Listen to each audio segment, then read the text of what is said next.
is my second time trying to record this video because I tried to record it before and it was really bad, so let's try this again.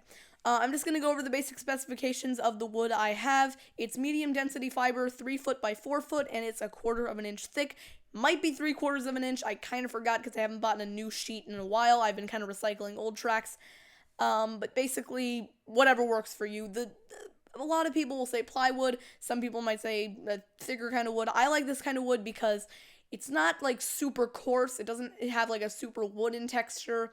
It's fairly easy and not super hard to lift, but at the same time it's fairly durable. Okay, next thing you're going to want to do is go on like any satellite image site. I use Google Maps and that's probably what you'll end up using. Go to satellite view and just kind of take a look at the racetrack, what colors are being used, where's the grass, where are the grandstands, just kind of stuff like that, which you're going to need to know when you're making your track. If you're making a fantasy track, obviously you can't find any satellite images of it, so just kind of have fun with it.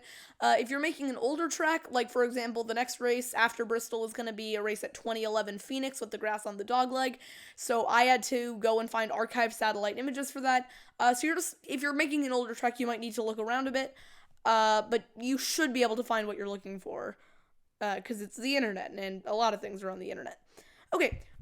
Next, you're just going to want to outline your track, so get a pencil, get a ruler, and you're going to want to basically replicate it as best you can to the satellite images. When you're outlining your track, I would recommend making all the straightaways and turns 3 wide. You can go 4 wide if you really want, and if you're making Talladega or like a wider track like that, maybe even Auto Club, you will want to make it 4 wide just to kind of, convey that it's a wide track. Personally, for every other track, 3 wide has been enough for me, but if you want to go wider, that's fine. For the apron of the racetrack, 1 wide seems to work. You can go 2 wide, but that might be a little bit big. You can also do 1.5 wide. That sometimes is a good middle ground, but for the most part, the apron works at about 1 wide.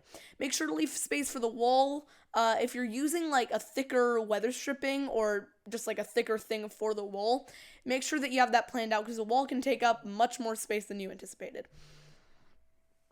For the pit road, there's kind of 2 ways you can do this. You can either make it 3 wide, so 2 passing lanes and 1 pit lane, or you can make it 2 wide, 1 passing lane and 1 pit lane. You could also, I guess you could do 4 wide, that would be kind of overkill, but if you're making like a 2-scale racetrack, I guess that's what you're going to want to go for. Not really sure why you would make a 2-scale racetrack, but you know what? If you want to do that, that's fine. Next thing, you should have your outline done by now. Make sure that the width is consistent in the corners and make sure it's as accurate as you can make it. Unless you don't really care about accuracy, in which case, don't worry about this step, but just make sure that it's accurate, and if you need to make changes, don't be scared to go back and erase it. When I was making 2011 Phoenix, which I actually just finished making, I had to go back and adjust the dog leg so many times because I just kept messing it up. So yeah. Next thing you're going to want to do is actually paint the track. I use acrylic paints. Make sure you're trying to get as accurate as you can to the actual track surface. It can be difficult because a lot of paint companies won't, specifically the paint company that I use, they don't sell light gray, so it's really difficult to give a concrete effect. But as long as you have the right, basically, relationships between the colors, it should look alright. So you'll notice that Bristol, my version of Bristol, isn't as light as it is in real life, but because the apron is darker than the racetrack, you get the idea of what I'm trying to convey. So for painting, I don't really have any techniques other than just kind of do what works best for you. What I do might be a little bit wasteful, but it works the best for me, is to just get paint on the actual wood, in the middle of the racing surface, then just kind of spread it out from there, and then when I run out, get another coat on. You want to really put the paint on thick, because if it's too thin, you're going to get a lot of the wood shining through, and unless you're going for a dusty effect, it's going to look kind of awkward. So by now, you should have your track finished. Next thing you're going to want to do is the white lines on the racetrack. I just use whiteout bottles, but you can also use whiteout tape. Whatever works best for you is what you should do. For the start-finish line, a lot of tracks have their own kind of quirky additions to the start-finish line. Some of them have yellow stripes on them. Just try and make that as accurate as possible because it can really add another element of realism to the track. If you want to make a yellow line, what I would do is just put the whiteout on and then color over it with Sharpie or paint over it with just yellow paint. Personally, I like to go the Sharpie route, but if paint works better for you, then go for it. Next thing we're going to do is we're going to get the groove on the racetrack. This is an optional step, but it can really make your track look like just that one step better. What I do is I take like a black colored pencil and I shade in the area where I'm gonna have the groove. For Bristol, you have like that traction compound at the bottom, so I made sure to get it on really thick there. From there, just take a tissue and rub it in, and it'll really make it have that like rubbered in effect. If your track has multiple grooves, look at like a recent race there and see where the groove was showing up most there, then follow that. For Bristol, you're going to have two, one for the traction compound and one for the upper lane. Next thing is going to be your logos. Now, if you're working with cardboard, which is another option when you're making these tracks, what I would do is just print out the logos and then just glue them on. But if you're working with wood, your best option might be to either use Sharpie to like write in the logos or use whiteout to just color in the logos. It's going to be a little bit difficult with whiteout, but the problem with wood is that it's really difficult to get glue on there. If you have wood glue, absolutely use that, but me personally, I don't have any wood glue, so I just use the whiteout option. For the grandstands, you can make your grandstands however you want. I would just recommend finding a way that you can reuse them for multiple tracks.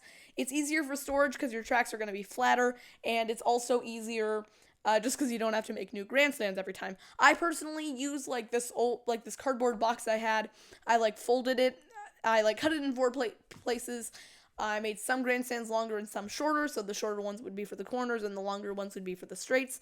I folded them into like a just over 90-degree angle, like short-wise, and then I just taped them down with Scotch tape so you could take them off and back on. For the walls, I use weather stripping. I think it's what most people use because it works really well. If you want to use like styrofoam or something else, just basically whatever works for you for the walls. Personally, I use like this black weather stripping. It works really well because it's nice and thick and it'll stay on the racetrack. If you can, try to find white weather stripping because then you can color in the walls if you have like a track with colored walls like Charlotte or Phoenix. But I prefer to use just black weather stripping because it works best for me. Now, you will notice that at the Greenville Pickens track I made, it did have white and red walls.